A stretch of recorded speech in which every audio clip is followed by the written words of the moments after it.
Libertad Democrática.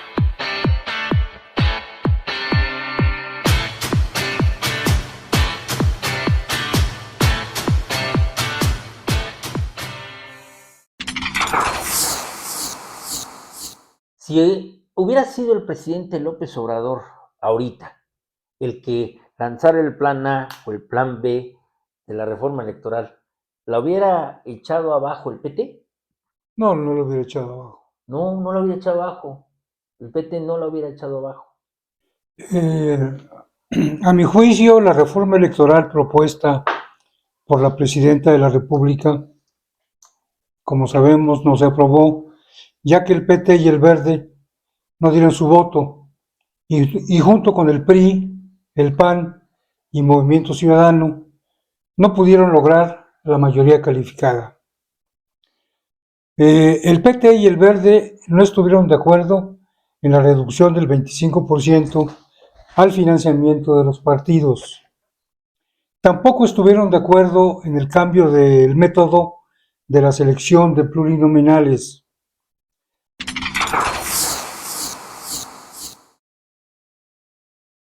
Pues al triunfo de la verdad científicamente comprobada y comprobable y por el progreso del género humano, iniciamos un capítulo más de Libertad Democrática. Sus amigos Cuauhtémoc Velasco y Juan José Cano, como siempre agradeciendo nos escuchen y nos vean. Y hoy para tratar un tema, hay muchos aspectos de la vida nacional que se están dando en los medios de comunicación, pero nosotros queremos empezar en este programa haciendo un análisis que creo que nos ha hecho tan profundamente. A lo mejor nosotros no podemos hacerlo tampoco tan profundamente, pero al menos pondremos las bases principales de ello. Queremos hacer un análisis sobre cuál es el origen del PRI,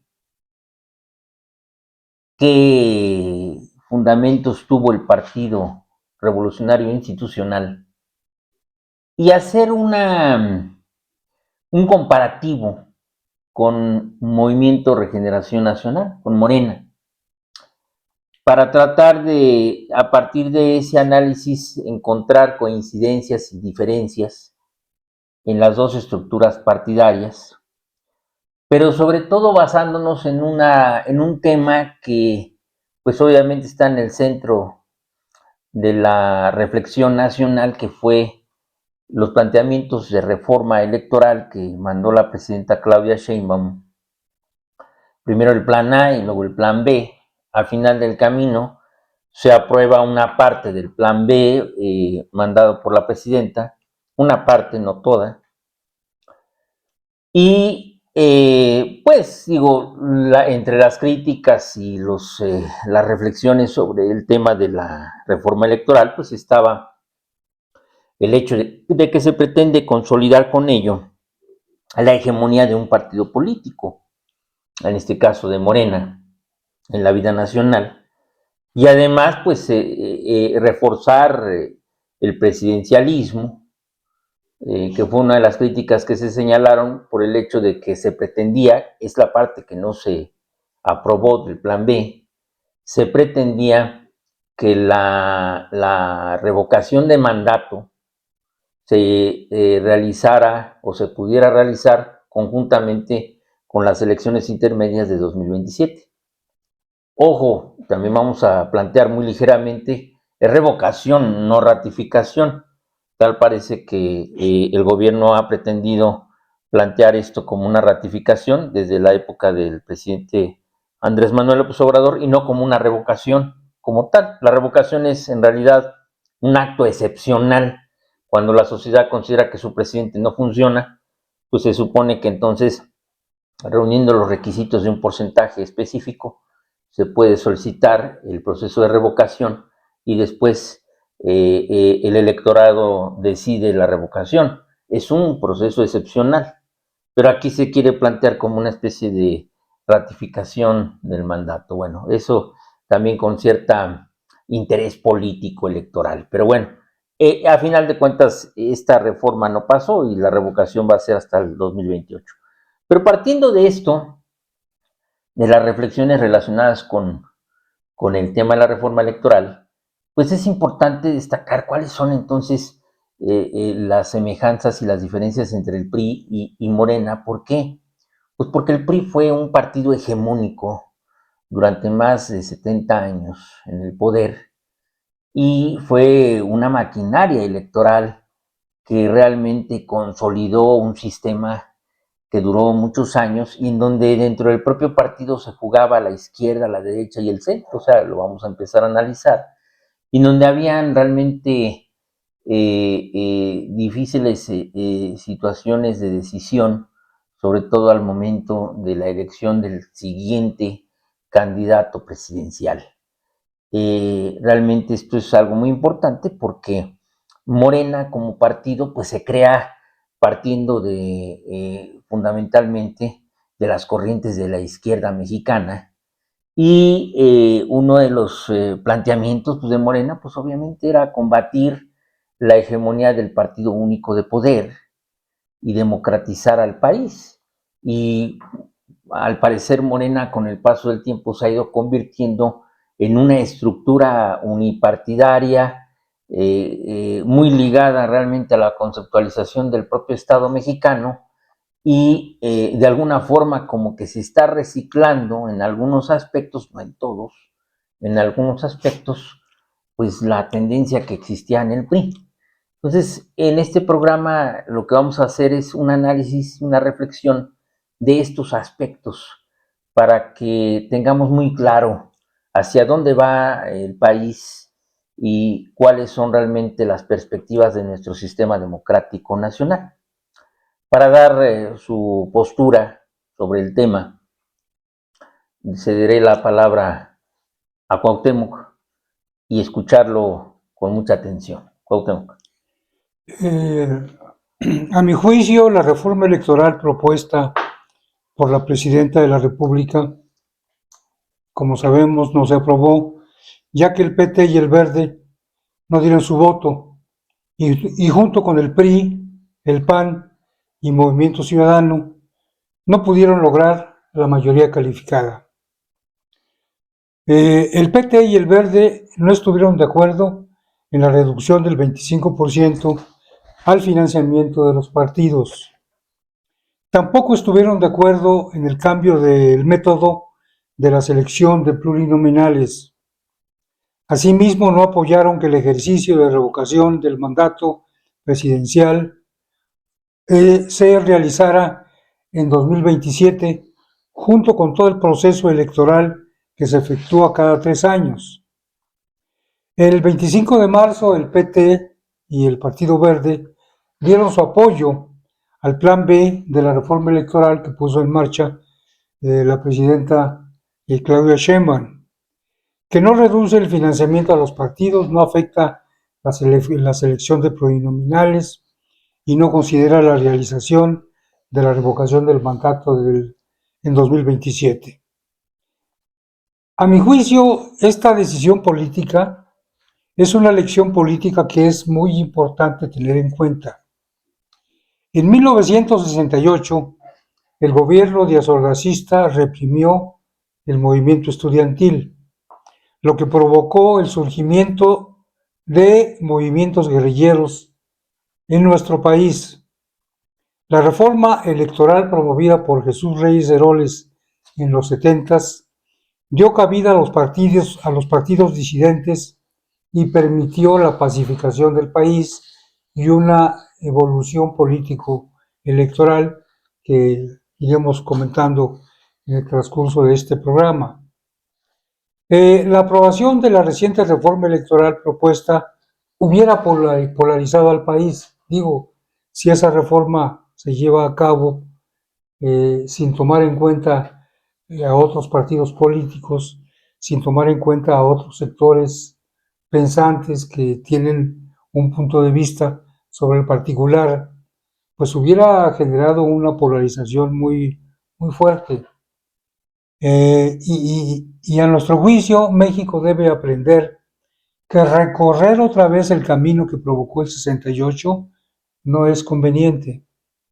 Las reformas electorales en nuestro país deben de convocar a todas las fuerzas políticas, promover el debate entre todos los sectores políticos, civiles, académicos y territoriales, realizar las reformas electorales por consenso y no tomando en cuenta nada más el punto de vista de un solo partido. Generar que todas las mexicanas y los mexicanos nos sintamos representados y estemos representados. Así es que celebramos que no se haya aprobado la reforma electoral propuesta en los términos que he señalado, pero además, pues es importante recoger esta experiencia. México no puede darse el lujo de volver a vivir un proceso como lo que se puso en marcha a partir del 68, que había pues mucha polarización y que muchos grupos, sobre todo jóvenes, estuvieron totalmente en desacuerdo y se fueron a la guerrilla y se provocó un desgaste y una confrontación muy fuerte en el país. A partir de entonces se inició todo un proceso de cambio político. El PRI entendió que no podía seguir por esa ruta del 68 y por eso Reyes Heroles hizo la reforma electoral y de ahí para adelante se hicieron modificaciones y cambios que llevaron a que el país tuviera calma y a que pudiera avanzar. Así es que pues nos parece importante tomar en cuenta esta lección que deja la no aprobación de esta reforma electoral y procurar pues que podamos avanzar en forma civilizada hacia cambios políticos que permitan el desarrollo político de México. Quiero, para que tengamos un poco de claridad sobre el tema, primero establecer cuáles eran en forma general los planteamientos de las dos reformas. En el plan A, que fue rechazado por completo, se hablaba precisamente de cambios estructurales en materia de desaparición de plurinominales, se disminuía el número de senadores de la República, plurinominales en la Cámara de Diputados. Se hablaba también de reducción al presupuesto que reciben, al financiamiento que se recibe por parte de los partidos políticos. Se hablaba también de que pues, el voto, que fuera la propia sociedad las que eligiera a través del voto quiénes serían los diputados o los senadores de una primera y de una primera minoría, que serían los que realmente pasarían como plurinominales. O sea, lo que se desaparecían eran las listas que los partidos políticos presentan con sus candidatos para que sean diputados plurinominales, los cuales se eligen en base al porcentaje de la votación emitida.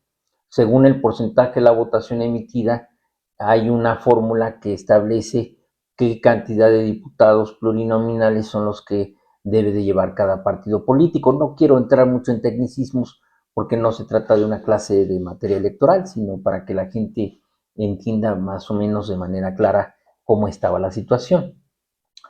Y lo que desaparecía ese planteamiento de reforma son las listas, sino lo que se planteaba era que se establecieran porcentajes de una minoría, de una primera minoría, y esa primera minoría entonces los elegidos, los candidatos de oposición que hubiesen obtenido esas minorías, esa cantidad de votos, pasaban en automático como plurinominales.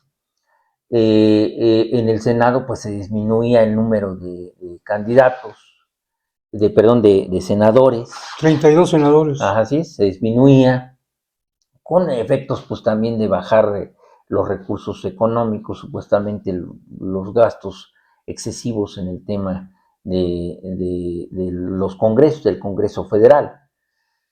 Eso no se aprobó. se desechó por completo. También creo que estaba el planteamiento de cambiar la fecha de la reforma judicial, de la elección judicial, que está establecida en el 28.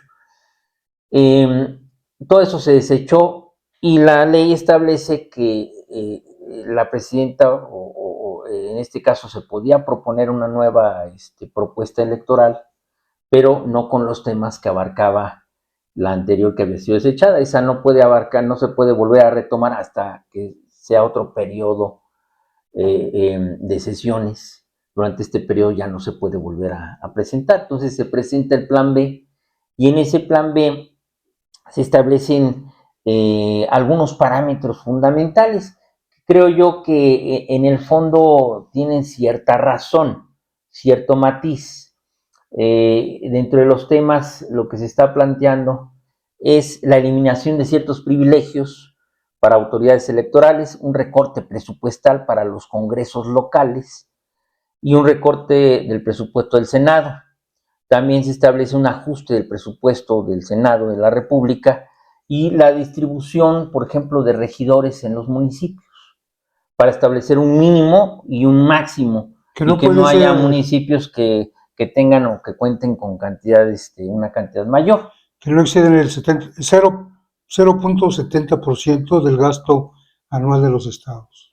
Digo, se puntualiza. En cuanto a los presupuestos, así es, y además el número de 15. regidores, así es, máximo 15 y mínimo 7, es que así está establecido.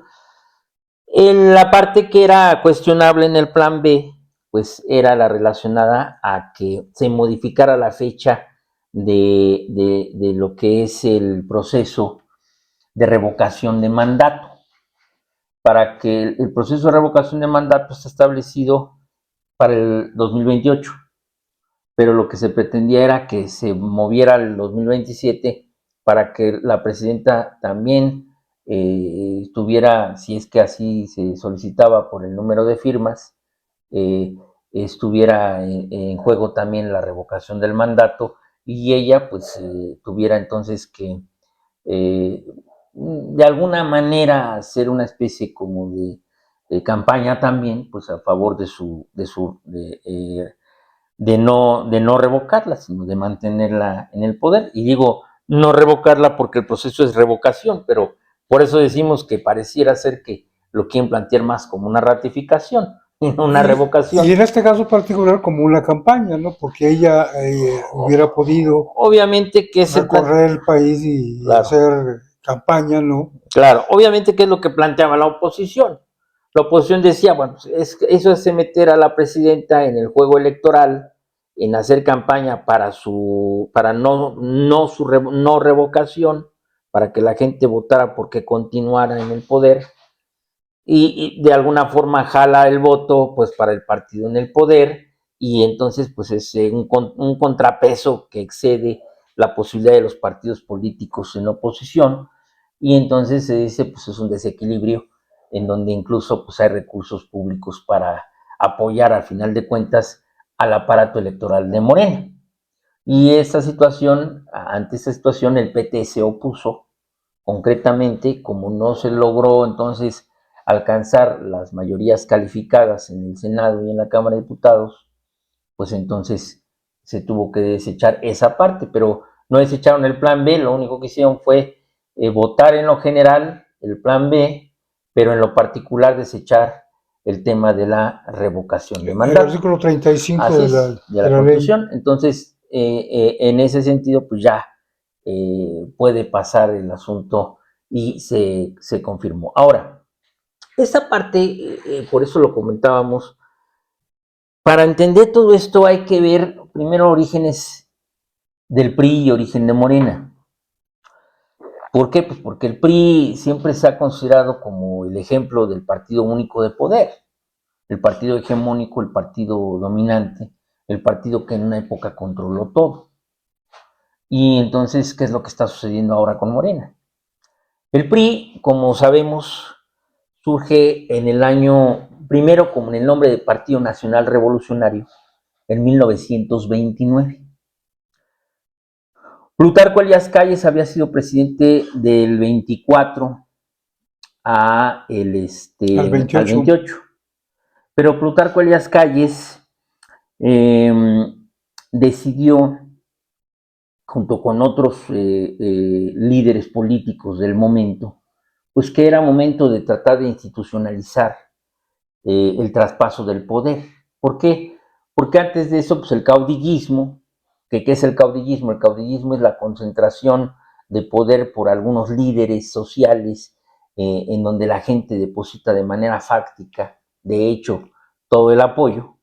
Que en este caso eran sobre todo militares. Eran militares, y esos líderes, estos caudillos, ¿no? Pues realmente se disputaban el control del país entre ellos. Sí, ¿no? Y eso pues provocó un gran y lo hacían desajuste con político, las ¿no? armas, ¿no? No era... Entonces, eso exactamente es un problema curioso, ¿no? Entonces, Plutarco Elías Calles, ante esa situación, pues dice, no, hay que institucionalizar. Entonces, se crea el Partido Nacional Revolucionario, el PNR, y el PNR elige como candidato a la presidencia por primera vez a lo que le llamamos el periodo del maximato.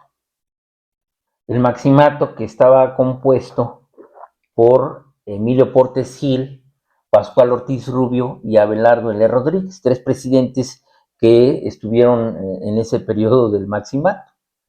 Estos tres se sabe que pues recibían a final de cuentas órdenes de Plutarco Elías Calles.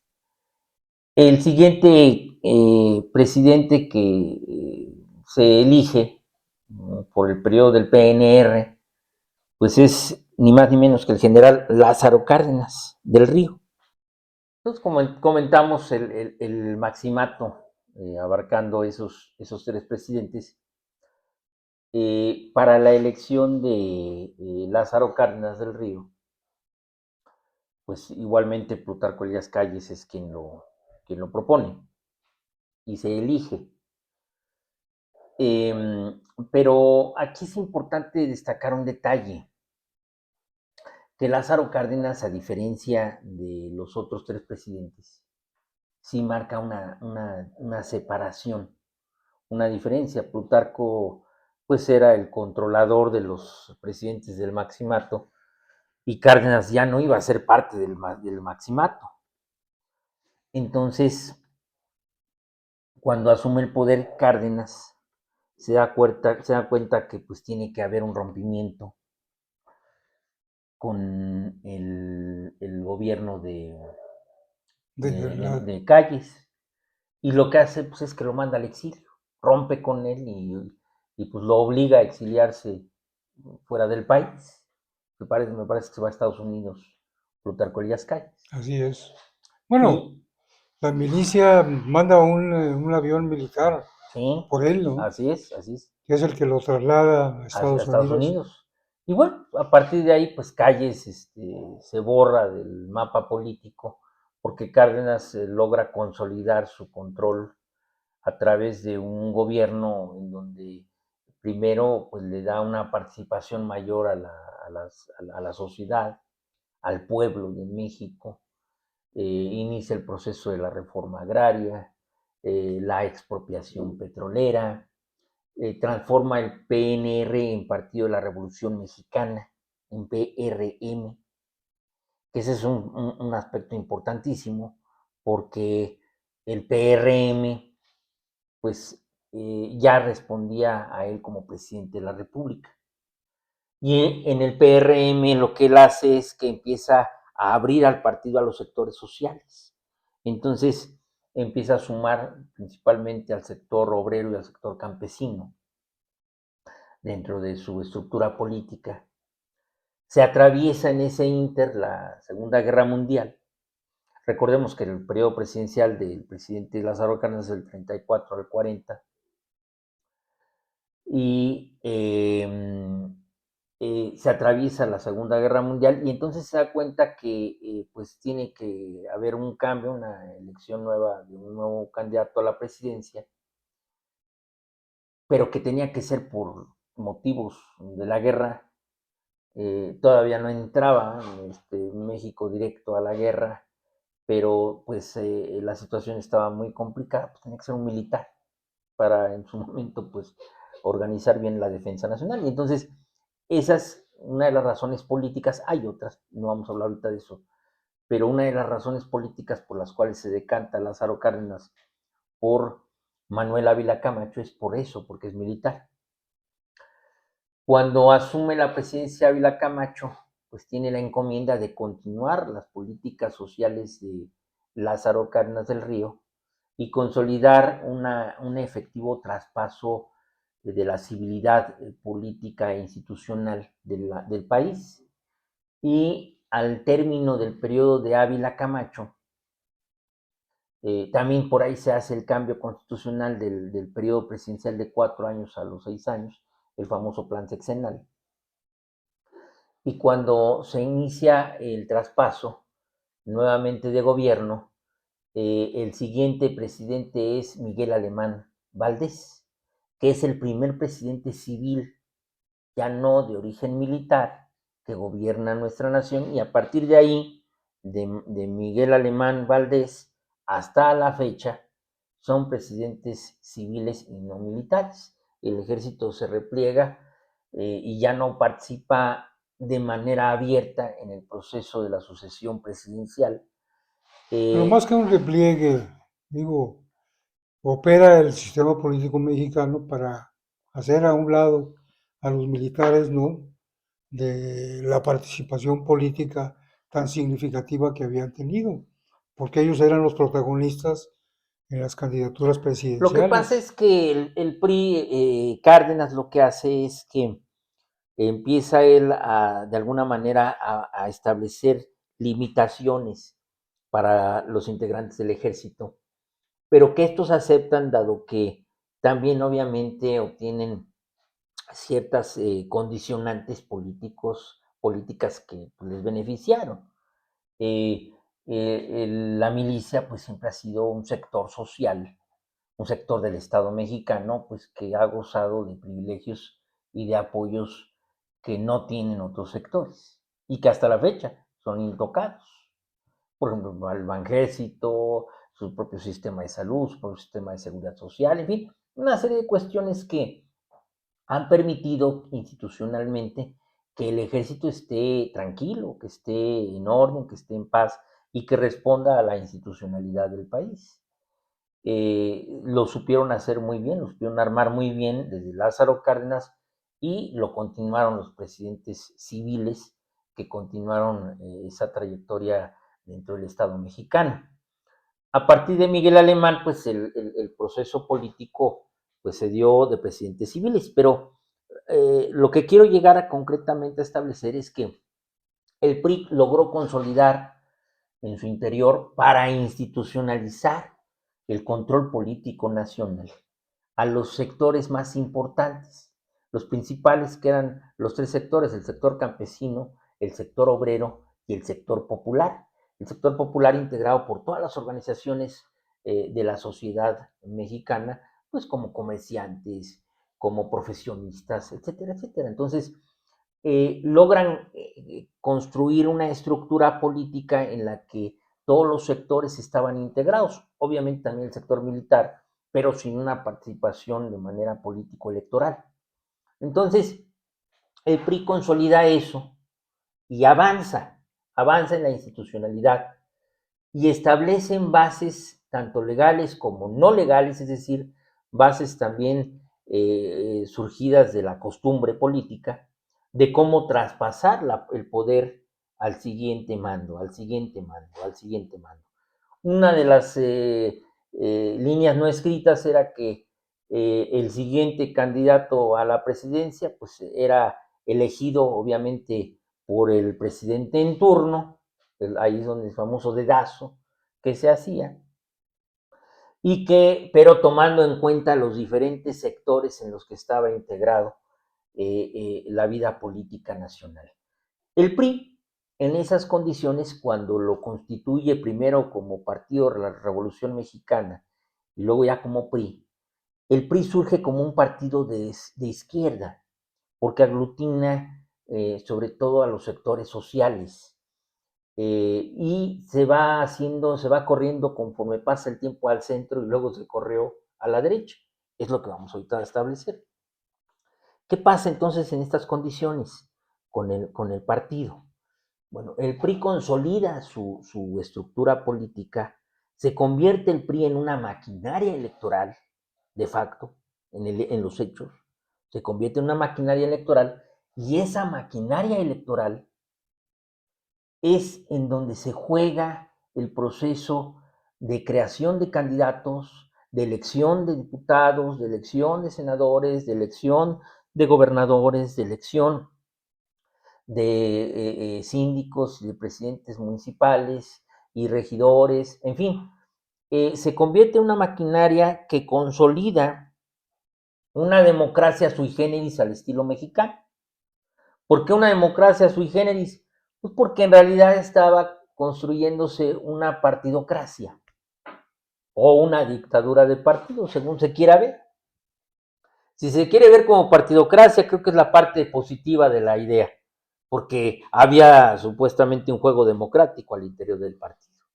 Pero si se quiere ver como una dictadura de partido, pues sí, porque era el partido hegemónico, y aunque ya también para 1929 se estaba creando el Partido Acción Nacional, con motivo de la Guerra Cristera, con motivo de la conformación de los grupos, sobre todo de origen católico, el sinarquismo, el catolicismo moderado, etcétera, etcétera, pero pues realmente no tenía un juego político fuerte o consolidado. Una fuerza política Así es, a Acción suficiente. Nacional le costó muchos años ir consolidando su posición hasta el año 2000, en donde ya logran la primera alternancia en contra del PRI y ganando Vicente Fox como candidato del PAN, pero eso es otra historia.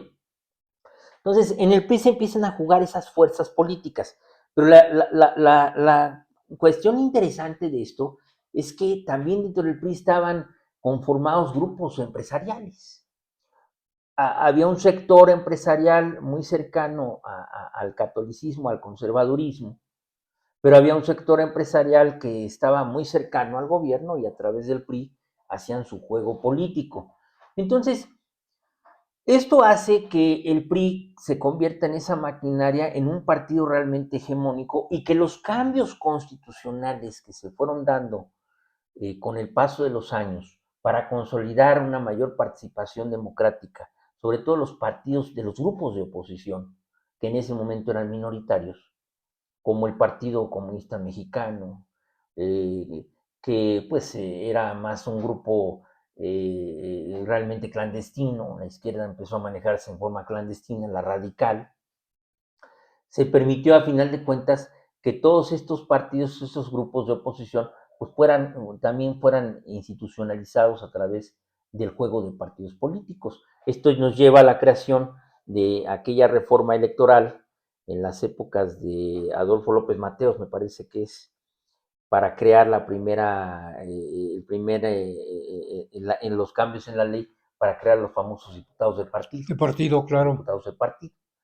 Entonces, esos dieron origen a los plurinominales. Pero es muy importante subrayar que entonces comienza un proceso en el país que permite los avances políticos, adoptar medidas para que se tomen en cuenta grupos, sectores que no habían sido partícipes. Claro, claro, porque además lo que se pretendía era que se salieran de la clandestinidad y de la violencia para mejor institucionalizarla y jugar en un juego democrático. Eso le dio la permisión a la izquierda mexicana a poder participar institucionalmente en el juego democrático. Así es. Entonces, por eso es muy importante hablar de la participación de las minorías en la vida política nacional y no cerrarle el paso a los partidos políticos minoritarios por decir que son minoritarios. Porque inclusive también el PAN, digo, al paso del tiempo, pues encontró las condiciones para poder crecer y consolidarse, ¿no? Y la propia izquierda pudo ir conformando fuerzas para llegar después también al poder. Así es. Allá vamos. El PRI entonces se convirtió en esa gran maquinaria, pero que con el paso del tiempo fue cambiando, modulando su postura ideológica y fue haciéndose un poco más, como lo dije hace un momento, corriéndose más del centro a la derecha. Sin hablar ahorita mucho de la historia, para no hacer muy largo esta plática, el PRI empieza a tener escisiones fuertes que se dan principalmente en movimientos como el del 58 de los ferrocarrileros, obviamente el del 68, que fue un parteaguas con la matanza en Tlatelolco, y luego en 72, que también hubo otro movimiento que fue reprimido.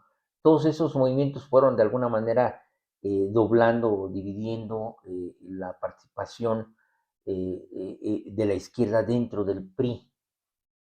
Y entonces empezó a consolidar un movimiento dentro del PRI con una tendencia que después surgió o le dio el origen más bien al neoliberalismo.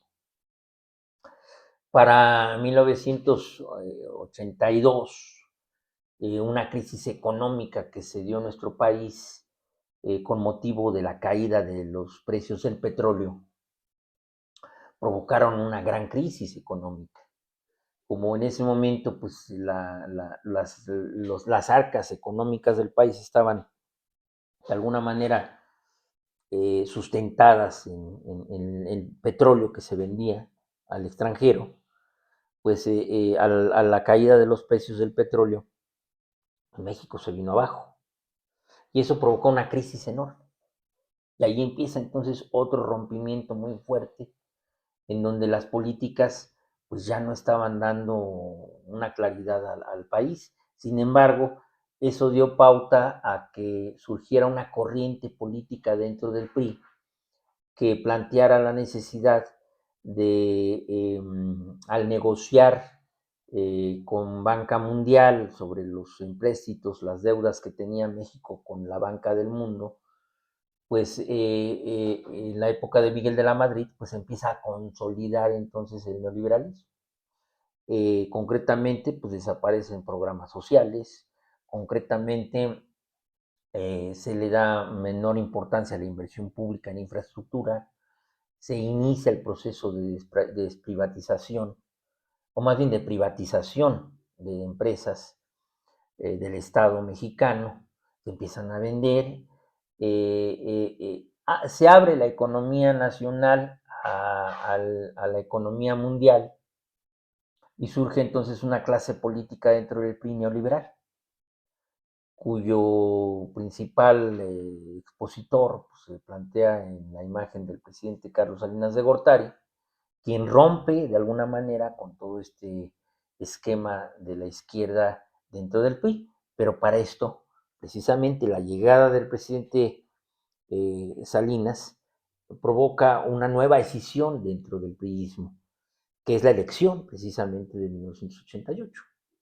Esa elección de 1988, cuando se empieza a jugar sobre el candidato a la presidencia, estando Miguel de la Madrid como presidente de la República, pues dentro del PRI habían grupos sociales, grupos políticos que decían pues había que establecer un nuevo nacionalismo en el país para evitar entregar supuestamente pues todo el país a las inversiones extranjeras.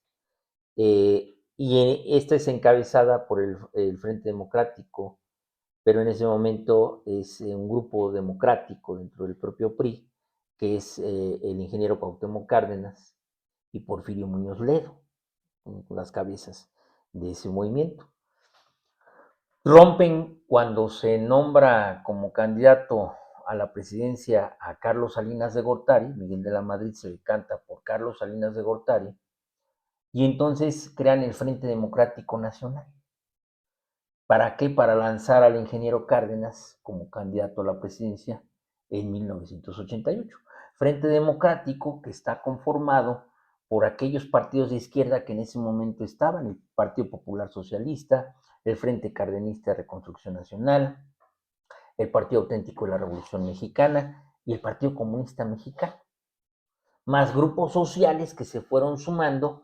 Entre ellos, fíjate, surge un movimiento social urbano que este es creado con motivo de un suceso trágico que sucedió en 1985 en la Ciudad de México, el terremoto del 85, los daños que causó el terremoto, la cantidad de damnificados que provocó el terremoto, la falta de institucionalidad y de capacidad para responder de parte del Estado mexicano a ese flagelo tan terrible, provocó que surgieran movimientos urbanos. Y esos movimientos urbanos después dan origen también al PRD. Pero en ese momento se suman al Frente Democrático Nacional y se inicia la primera cruzada política en 1988, ya de este periodo actual, y en donde pues se contienden de manera electoral el ingeniero Cárdenas y Carlos Salinas de Gortari. Por parte del PAN era Manuel Cloutier. El PAN pues tiene su propio candidato, y entonces en esa elección todo establece históricamente que se provoca el Estado mexicano, el gobierno mexicano, el PRI gobierno, se da cuenta que va ganando la elección el ingeniero Cárdenas, y pues es la famosa historia de la caída del sistema. Y la caída del sistema provoca que después de caído el sistema, después resurge que el candidato ganador pues había sido el licenciado Carlos Salinas de Gortari, y pues todos sabemos que fue un proceso bastante complejo, bastante oscuro, porque pues no hubo transparencia sobre lo que realmente sucedió en ese momento. Eludice la palabra viciado. Así es, así es. Bueno, ¿qué pasa en ese proceso? En ese momento había el riesgo en el país de que México entrara en una guerra.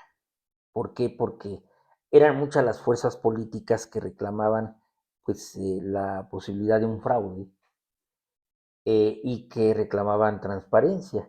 No había instituciones electorales como ahora independientes y autónomas, era el propio gobierno quien organizaba las elecciones y las calificaba la Cámara de Diputados. Entonces, la situación era distinta, no habían mecanismos institucionales para transparentar el tema electoral, y lo que se provocó en ese momento es que pues, mucha gente dijera, pues, una guerra, ¿no? Ahí vino un aspecto que a mi juicio hace grande al ingeniero Cárdenas, porque él llama a la mesura y a la institucionalidad. Se evita un baño de sangre en 1988, y lo que se hace es que se institucionaliza el Frente Democrático para dar origen a un partido político. En noviembre de 1988, el ingeniero Cárdenas llama a la creación del PRD, el Partido de la Revolución Democrática, la cual se conforma pues con todos los priistas descontentos de la elección y que pertenecían al movimiento democrático, democratizante dentro del PRI. Se conforma de los integrantes de los partidos políticos de oposición que apoyaron al ingeniero Cárdenas. Se conforma también de todos esos movimientos urbanos que fueron creados principalmente por el tema del trágico suceso del terremoto, y además se suman otros sectores, algunos obreros, otros campesinos, a este nuevo movimiento que es el PRD. Y el PRD surge de esta manera, se institucionaliza y empieza a participar. La elección de 1988 permite que haya ya candidatos, diputados de izquierda importantes, un buen número de ellos, y después se logra con ello la democratización de la Ciudad de México, porque se hacen grandes movimientos de carácter social, auspiciados en el 88 por este partido, y que se institucionaliza y hace entonces fuerte el proceso de la izquierda mexicana. Pero ¿qué pasa con el tiempo? Bueno, con el tiempo, para no extender mucho, después de algunas campañas electorales en las que el ingeniero Cárdenas fue candidato y no gana, pero sí se logra consolidar su regencia en la Ciudad de México en el 1997, que es el primer regente, ahora se les llama jefes de gobierno, de extracto contrario al PRI, en ese entonces del PRD. Para el año 2000 se lanza un candidato nuevamente a la presidencia, el ingeniero Cárdenas, y se lanza otro candidato a la jefatura de gobierno, que es ni más ni menos que el licenciado Andrés Manuel López Obrador. El ingeniero Cárdenas no gana en la elección del 2000, como todos sabemos, gana Vicente Fox, pero en la Ciudad de México sí gana el licenciado Andrés Manuel López Obrador. Para el año 2006, cuando se inicia otra elección presidencial, recordemos la persecución política que tuvo Andrés Manuel eh, para de alguna manera quitarlo de la posibilidad de ser candidato, el desafuero, la presión política de Vicente Fox y de la derecha para evitar que la izquierda llegara al poder, pues se empezaron a hacer más grande y más grande la imagen y la figura de Andrés Manuel López Obrador. En el año 2006 surge otra elección que está también plagada de muchas irregularidades, en donde se dice que pues de repente pues que gana la elección Felipe Calderón Hinojosa, cuando el movimiento que estaba respaldando a Andrés Manuel era muy grande, era muy fuerte. Eso establece dudas sobre el proceso electoral y conforma un movimiento político alrededor de Andrés Manuel. Primero, que exige que haya transparencia en las votaciones, el famoso voto por voto, casilla por casilla, exigiéndole al Tribunal Electoral pues que se revisara todo el proceso para ver si la votación había sido realmente efectiva en favor de Felipe Calderón. Al final el Tribunal Electoral falla en favor de Felipe Calderón y entonces Andrés Manuel López Obrador llama en noviembre también de 2006 a un movimiento, en la Convención Democrática Nacional. Y esa Convención Democrática Nacional crea algunas figuras sociológicas más que jurídicas, porque pues en ese momento no eran jurídicas, eran políticas. La famosa presidencia legítima y la famosa conformación de la construcción de una nueva república. Este movimiento del 2006 que crea Andrés Manuel López Obrador lo empieza a catapultar a él como líder de un movimiento social, en donde se empezaron a integrar distintos grupos políticos y sociales alrededor de su imagen para conformar un gobierno alternativo, democrático y legítimo. Para no alargar esto, para el 2 de octubre del 2011, Andrés Manuel crea el Movimiento Regeneración Nacional como asociación civil. Para ese entonces ya era un movimiento muy fuerte, ¿eh? Tenía, yo creo que aproximadamente 4 millones de integrantes, la asociación civil, conformada pues por todos esos sectores que lo acompañaron en la elección de 2006 y que trabajó y que caminó paralelo a la estructura del PRD en su momento, pero integrados a Morena. Pero también allí hubo una participación muy significativa de sectores priistas Por supuesto que sí. que se sumaron, ¿no? Así es. a- El propio Andrés Manuel pues, viene del PRI. Para esto retrocedo un poquito. Andrés Manuel, en 1988, cuando la creación del frente de la convención del PRD, pues Andrés Manuel es llamado por Porfirio Muñoz Ledo y después presentado a Cárdenas para integrarse al PRD, pero venía de la extracción priista dentro de Tabasco. Pero obviamente Andrés Manuel pues también era un hombre de izquierda dentro del movimiento del PRI y pues contrario a las políticas que se estaban dando en ese momento, se integra tranquilamente al PRD y se hace incluso presidente nacional del PRD, lo debemos de recordar, Así es. para después ser candidato a la jefatura de gobierno. Entonces, regresamos acá. Se crea Morena en 2011 como asociación civil. Para la elección de 2012, nuevamente Andrés Manuel es candidato a la presidencia de la República por el PRD y por ese movimiento de izquierda en donde está Movimiento Ciudadano ya integrado. Anteriormente también Movimiento Ciudadano lo apoyó en Convergencia, pero en ese momento ya Movimiento Ciudadano apoya la candidatura de Andrés Manuel. Entonces lo apoya el PT, lo apoya MC y lo apoya el PRD. Y viene la elección, en donde también hay irregularidades, se sabe de recursos económicos del gobierno que se impulsó, empresariales, el asunto Soriana, el asunto Monex, unas cuestiones que se manejaron sobre recursos ilegales para que ganara Enrique Peña Nieto a la presidencia y ganó, probablemente plagado de irregularidades. Para ese momento, 2012, surge un nuevo rompimiento entre el PRD y el sector que ahora vamos a llamar Andrés Manuelista, que era Morena. ¿Cuál es ese rompimiento? Que un sector del PRD nuevamente vuelve a hacer una alianza con el priismo para dar paso a cierto camino institucional para no llevar supuestamente al repliegue de la izquierda como sucedió en 2006 y para no crear esa inestabilidad, Enrique Peña Nieto logra consolidar una alianza con un sector de políticos del PRD que son de izquierda, pero en el que no está de acuerdo Andrés Manuel López Obrador, en donde el PRD participó para apoyar las reformas constitucionales neoliberales que en ese momento quería impulsar Enrique Peña Nieto en el Congreso, que fue la reforma principalmente energética.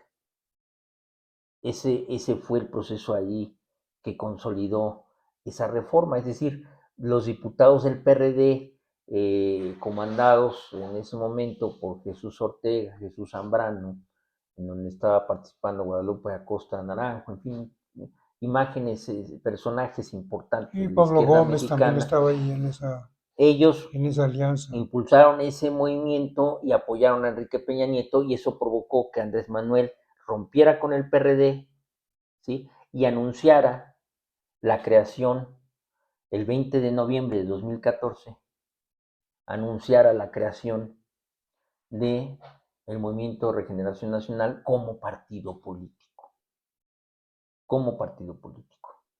Y entonces crea el partido político consolidado con los grupos que lo apoyaron.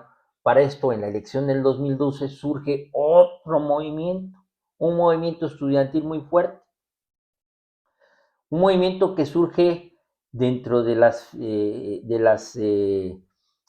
los muros de la Universidad Iberoamericana, fíjate, curiosamente. Esto sucede cuando Enrique Peña Nieto, siendo candidato a la presidencia, se presenta en la Iberoamericana a presentar su posición y su planteamiento de gobierno y recibe ataques muy fuertes de un grupo de estudiantes de la Ibero. Y ahí en ese momento eran Yo Soy 131. Sí. Pero después de eso se juntan otros universitarios de otras escuelas y entonces crean el Yo Soy 132. Y ese grupo estudiantil, que fue muy fuerte y muy grande, que solicitaba que hubiera mayores espacios en las universidades públicas para que no hubiera tantos rechazados, que se evitaran costos para la gente que no tenía recursos y que solicitaba la democratización del país y que estaba en contra del PRI, concretamente. Este movimiento también se capitaliza como uno de los brazos fuertes de Morena.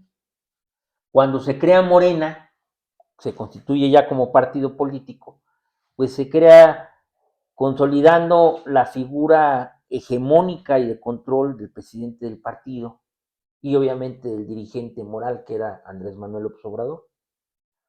¿Por qué? Porque a diferencia del PRD, se plantea que no existan corrientes políticas al interior de Morena, que todos los grupos que se afilian a Morena obedezcan la línea partidaria de los dirigentes de manera clara y sin grupos o corrientes internas.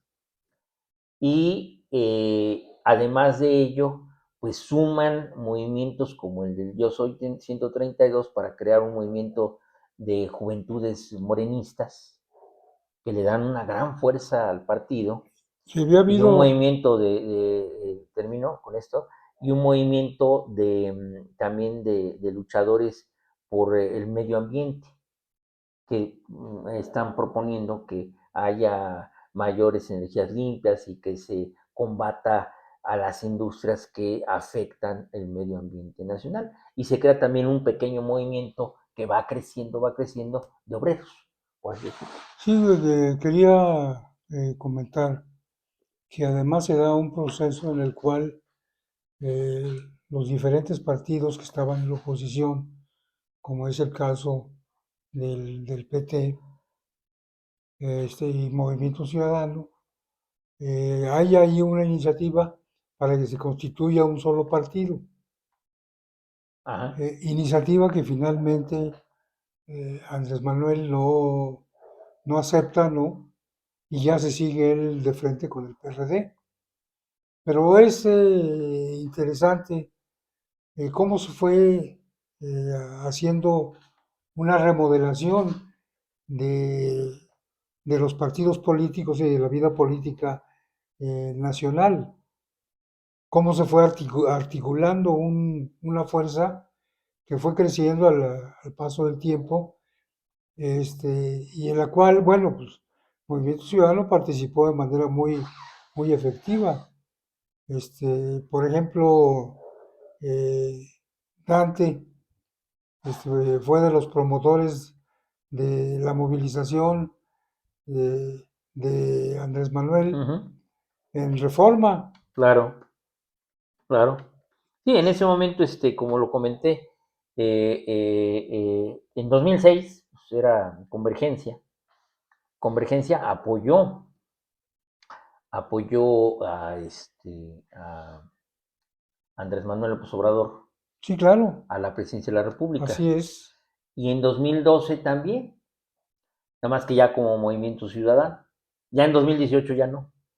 En 2018, Movimiento Ciudadano, pues yo creo que ideológicamente se desdibujó, sinceramente. Que Movimiento Ciudadano tiene una ideología de corte socialdemócrata. Y sinceramente, pues el apoyo al PAN, pues ya es armar un corte más bien de derecha. Y para concluir, eh, Morena entonces surge como partido político eh, después de 2014, y obviamente, fíjate, de 2014 a 2018, eh, en 4 años llevan a la presidencia de la República al presidente Andrés Manuel López Obrador, Así es. ¿no? La fuerza que consolidó a Morena. Ahora, para hablar de diferencias y semejanzas, como podemos ver, pues son hijos del PRI la mayoría de estos movimientos, aunque la izquierda tiene su propio desarrollo personal independiente del PRI, pero su líder principal, que es Andrés Manuel López Obrador, pues surge del PRI y viene de movimientos surgidos del PRI, en donde la corriente democrática nacional, que se creó en su momento con Cuauhtémoc Cárdenas y Porfirio Muñoz Ledo, pues surgen del rompimiento que se dio en el PRI para consolidar al PRD, y del PRD se desprende Morena con los grupos de izquierda que se lleva Andrés Manuel López Obrador. Entonces, eh, hay en el gen de Andrés Manuel López Obrador, el señor presidente Andrés Manuel López Obrador, y en los genes de Morena, pues cierta proclividad, desde mi punto de vista, a la concentración del poder, porque el PRI así lo conformaba.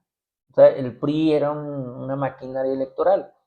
Desde mi perspectiva, Morena, que tiene un origen legítimamente democrático y popular, que representa una fuerza política social importante, que incluso ahora actualmente yo creo que Morena es quizá el partido político más grande e importante en el mundo, porque yo creo que ha de tener ahorita aproximadamente unos 8 millones, 9 millones de militantes.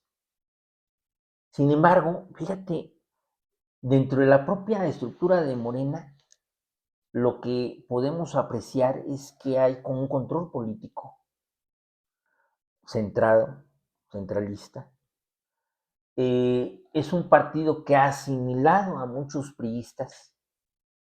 A final de cuentas se han desbandado del PRI, que ven que ya el barco ya está hundiendo, pues se están desbandando y se están pasando a Morena, sin ningún filtro en el que se analice si ellos tienen o no reúnen, digamos, las condicionantes ideológicas y sobre todo los valores éticos que supuestamente proclamaba Morena para poder formar parte de su estructura, puesto que dentro de sus planteamientos, de sus estatutos, de sus programas de gobierno, pues está el que no hubiera corrupción, ¿no? Un detalle que es importante establecer es que la forma en que se financia Morena en sus estatutos establece que el financiamiento es que todos participan, todos los militantes participan con un peso diario al menos, y los que han obtenido candidaturas y que han logrado escaños como diputados, como senadores, como presidentes municipales, regidores, pues tienen que donar el 50% de su sueldo al partido, Pero ¿no? también hicieron toda una estrategia en la cual Más el dinero del presupuesto que se obtiene como partido. pero en los gobiernos que tuvieron en sus manos, hacía que los trabajadores aportaran Sí, una cantidad, sí, sí, ¿no? sí. Digo, además hay, digamos, lineamientos no marcados en el estatuto que lo van, y eso se ha traducido en un financiamiento no claro, porque no son recursos que estén claros y transparentados. Ojo, es importante establecerlo. Pero bueno, Morena, de acuerdo a esta conformación, pues estamos viendo que es un partido que se estructura como parte del Estado mexicano ahora, desde que llegaron al gobierno. Pero tienes mucha razón en señalar que Andrés Manuel viene del PRI Sí, y tiene como referente al PRI, sí, por supuesto. porque su manera de manejar el proceso en Morena se ha tendido a la consolidación del poder, Sí, por supuesto, por a supuesto, establecer una centralización del mismo por supuesto. y a que cada día tenga más No, y fortaleza además déjame decir política. lo que hemos comentado. O sea, el PRI consolida el presidencialismo imperial, porque todos los priistas, todo el gobierno, toda la estructura del Estado mexicano en control del PRI respondían al presidente en turno. Ese fue uno de los planteamientos, por eso lo mencioné, que si se quería ver como dictadura de partido o si se quiere ver como democracia unipartidista, esa es una de las razones que consolidaron al PRI. ¿Y cuál es realmente actualmente la visión que hay dentro de Morena? Pues respetar y obedecer ciegamente al presidente en turno. Y me atrevería yo a decir ahorita que en este caso la mayoría de los morenistas no responden a la presidenta Claudia Sheinbaum, ¿eh? Sino que hay una parte importante que responde a Una Andrés parte Manuel. importante responde todavía a su líder histórico, Así es. ¿no? Que es Andrés Manuel López Obrador. Entonces, se consolida, ahora hablando de caudillismo, se consolida una etapa del caudillismo institucional y partidario. El PRI consolida el caudillismo militar, como bien señalaste en su momento, lo consolida como un caudillismo institucionalizado a través de la figura de Tlatoani o del presidente de la República. Ese caudillismo se traspasa genéticamente a Morena y ese caudillismo es el que rige, a mi juicio, y digo, reto a que me diga que no, a que me explique por qué no, Es un caudillismo clarísimo que está consolidado en la figura de Andrés Manuel López Obrador dentro de Morena, Sí, no, además ¿no? digo, no solamente durante su ejercicio como presidente de la República, sino toda la parte que le heredó a Claudia para que ella se encargara de impulsarla y de legitimarla mediante una votación, pues apunta precisamente en ese sentido. Claro, Toma en cuenta ese referente histórico.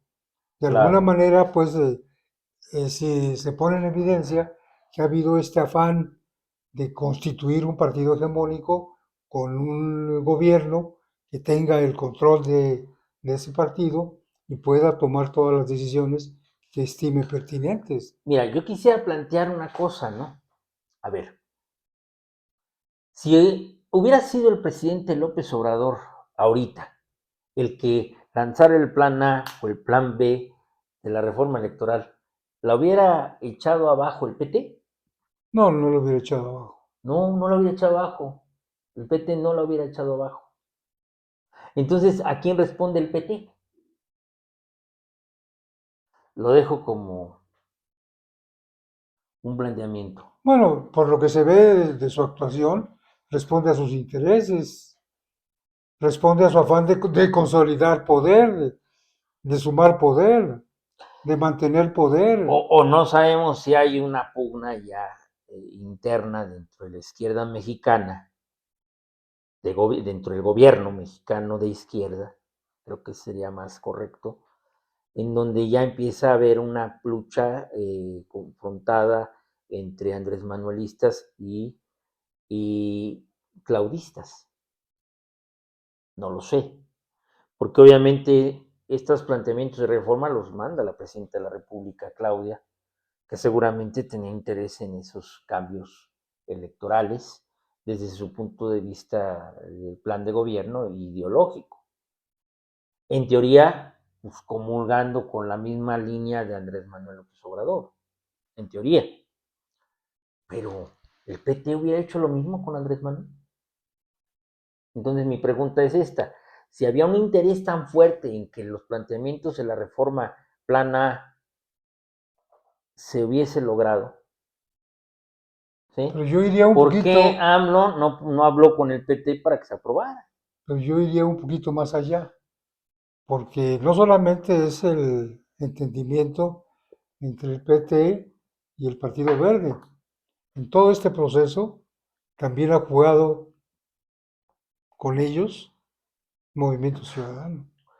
O Ahora, sea, lo menciono como parte de un proceso político que ya se dio en el pasado y que de alguna manera se está repitiendo. bueno, ahora, aquí otro aspecto que quiero destacar es que, bueno, ¿cuáles son las diferencias ahora entre el PRI y Morena? El PRI tenía conformado a los tres sectores dentro de su estructura política, al sector campesino, al sector obrero y al sector popular. Morena, en teoría, todavía no tiene estructurados estos sectores. Morena tiene ya una base de trabajadores, un sector de trabajadores que están aglutinándose alrededor, sobre todo de Pedro Aces, si no me equivoco. Así es. Pero todavía no podemos plantear que esto sea como un sector de sindicatos como lo fue la CTM. A pesar de que ha habido una adhesión de sindicatos importantes del PRI Ajá, exactamente. hacia, A Pedro Aces. hacia Ajá. Pedro, Pero aún así todavía no se puede hablar de un sector sólido, ¿no? así es. Y Morena ha tenido la capacidad de impulsarlo porque tiene todos los recursos y el poder y no lo ha hecho. En el sector campesino creo yo que tampoco ha logrado No, consolidar no, una influencia definitivamente. importante y curioso, un partido de izquierda que abandona el sector campesino, pues ya no está en partido de izquierda, Así es. ¿no? Y en cuanto al sector popular, pues creo que a los que más ha golpeado Morena, pues son precisamente a las asociaciones civiles, a las asociaciones de profesionistas, a las asociaciones de comerciantes, etcétera, etcétera. O sea, todos estos grupos que también formaron parte de un sector muy importante para la institucionalidad del PRI y del país, pues también han sido desdeñados. Esas son las diferencias. Esos huecos que Morena tiene y que estamos mencionando son los huecos que a mi juicio le empiezan a generar un ruido y una dificultad muy fuerte. Además de que como partido no se han logrado consolidar. El PRI logró romper el caudillazgo de Cárdenas, después de Ávila Camacho y después el propio Miguel Alemán. Hubo una Para línea de dar, continuidad. exactamente, para una línea de continuidad y que surgieran grupos que al interior del PRI generaban una inercia política, una reacción política para consolidar quién llegaba ahora al poder. Obviamente tenía un papel importante el presidencialismo, pero el presidente dejaba que ciertas fuerzas se movieran también para impulsarlas e impulsar ese cambio y mantener la estructura estable. En Morena no está sucediendo eso. En Morena actualmente, y con el respeto que me merece sus líderes, María Luisa Alcalde y Andrés Manuel López Beltrán, eh, eh, al contrario, se ve como que hay una serie de fricciones hasta entre ellos y hay una serie de fricciones con grupos que aunque en los estatutos se diga que no hay corrientes, pues eso es en los estatutos, pero en los hechos y en la realidad, los líderes de las corrientes que controlaban dentro del PRD sus grupos, pues siguen controlándolo dentro de Morena.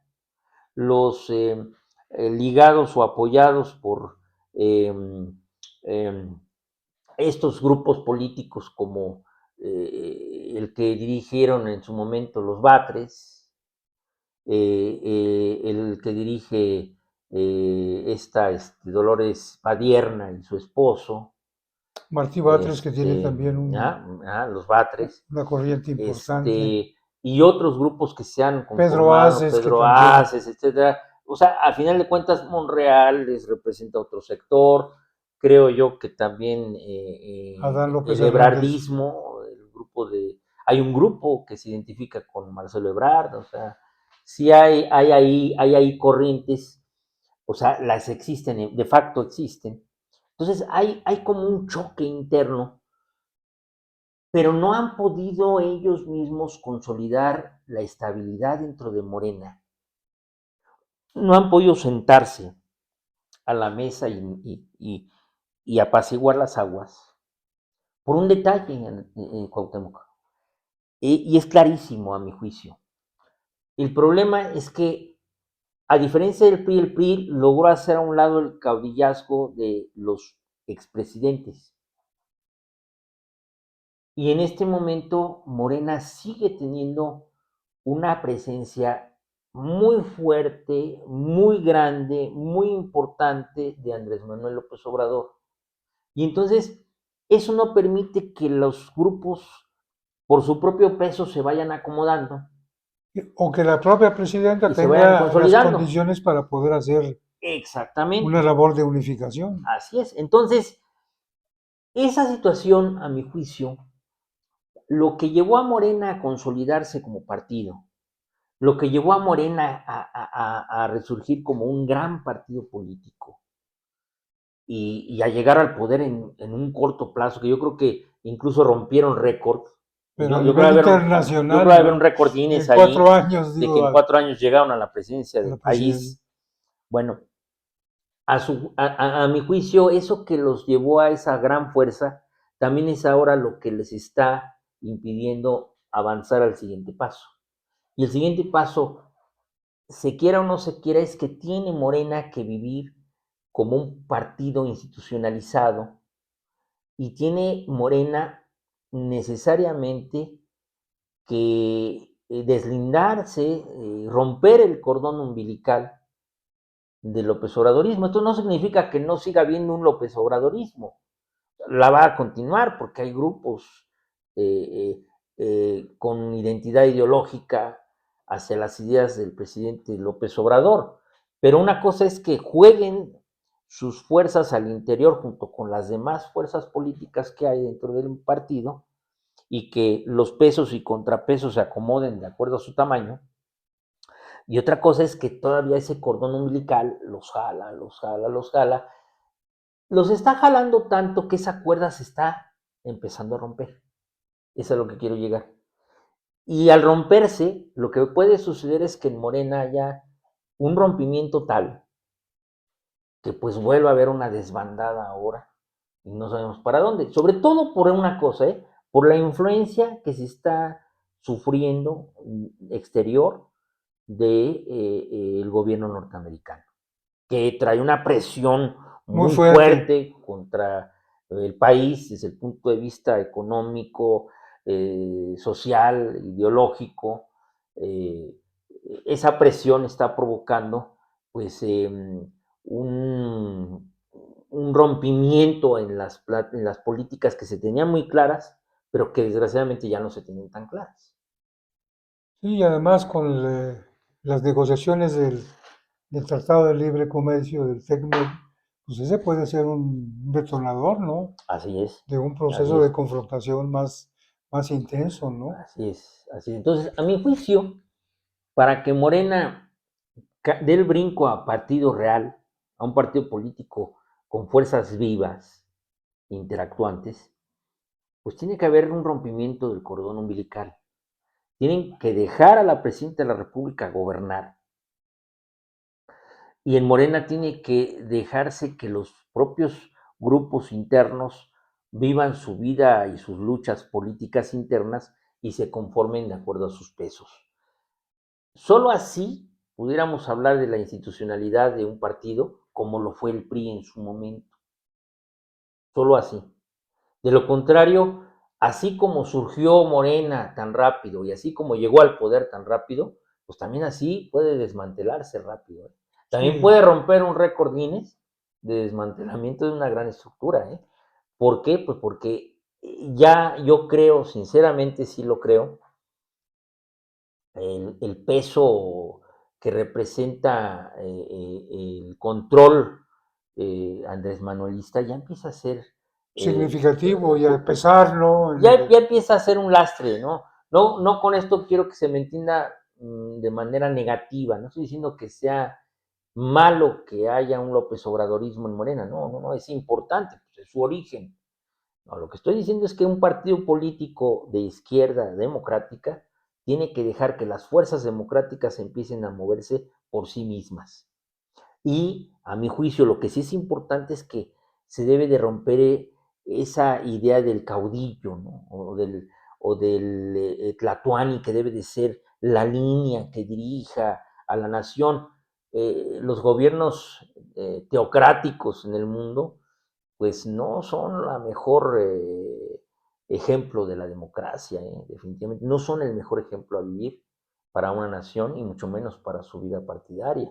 Entonces, creo yo, y hago esa, digamos que esa comparativa simulada sobre lo teocrático, no porque Andrés Manuel sea un imán o algo así, sino porque de alguna manera así se ve, o sea, así se quiere percibir, ¿no? Como un líder que él es el que debe de dirigir las estrategias y el camino. En su momento el PRD lo tuvo, que fue el ingeniero Cárdenas, pero el ingeniero Cárdenas, a diferencia de Andrés Manuel, el ingeniero Cárdenas supo muy bien hacerse a un lado y dejar que la vida partidaria caminara. Se quedó como un líder moral, pero no como un líder actuante. Y eso fue muy sí, importante. se replegó pues y eso evidentemente ayudó por un lado, pero también por otro lado fue un factor limitante, ¿no? El presidente López Obrador aparentemente se replegó, pero no es cierto. O sea, es clarísimo que mueve hilos y se sigue moviendo hilos al interior de la estructura del partido y al interior incluso del propio gobierno. Se percibe, como ciudadano yo percibo esos choques internos hasta dentro del gabinete de la presidenta de la República y esa falta de coordinación que incluso se muestra en cómo un planteamiento de reforma electoral es rechazado de una manera abrupta hasta por un aliado político. Así es. Ojo, tampoco creo que sea malo, porque creo que Pero ese sí es es el un factor de la llamado, democracia, ¿eh? es un llamado de atención, ¿eh? Esto que Ujú. estamos comentando Así es, precisamente apunta en ese sentido, así es. porque se ve este panorama y si esto no se replantea y se buscan canales de integración, como en su momento ocurrió en el PRI, porque hubo todo un proceso histórico que se dio en ese sentido. Digo, Morena tendría que tener conciencia y poder plantear ese proceso, ¿no? Para que tenga la presencia, el alcance y permita pues una acción política unificada. Así es. Entonces, creo esas son las identificaciones entre el PRI y Morena. La similitud más importante que veo es que el PRI fue un partido de Estado que controla el Estado en su plenitud y Morena está de alguna manera convirtiéndose en un partido de Estado que controla el país a su plenitud. El segundo es que el PRI fortalece y consolida el presidencialismo en México y Morena pues tiende a consolidar el presidencialismo, al menos lo hicieron durante los años del presidente López Obrador, y ese presidencialismo se sigue sintiendo en la imagen del presidente López Obrador, pese a que ya no es presidente en funciones, pese a que ya es expresidente, se sigue sintiendo en la vida política y en la vida actuante del país. La presidenta de la República ha señalado que no hay ningún rompimiento con López Obrador, al contrario, y dice que incluso cuando se opinan estas cosas, pues es gente que quiere dividirlos. No, esto no se está Ese es un planteando análisis se simplemente, está ¿no? planteando un análisis, porque ni siquiera somos nosotros integrantes de un partido político de oposición, simple y sencillamente y claro es Desde el qué es punto de lo que vista se analítico que lo percibe estamos y desde planteando. el punto de vista analítico se siente que la presidenta todavía tiene ciertas diferencias y ciertas dificultades para poder ejercer su propia personalidad política en el gobierno, ajena ya a la imagen del presidente López Obrador. El ser parte integrante de un mismo movimiento no significa que tengan que llevar hasta el mismo estilo de actuar, ¿no? Así es. Entonces es importante señalarlo porque la vida democrática del país requiere eso, requiere esa independencia, requiere ese fortalecimiento realmente de la participación social. A Morena le hace falta la institucionalidad que el PRI tuvo, y creo yo que es importante que Morena se consolide como un partido político y no solamente como un instrumento electoral de caudillos. Así Creo que es. con eso podemos concluir Concluir lo que esta plática así y es. agradecemos la presencia de todos. Así es. Mucho gusto.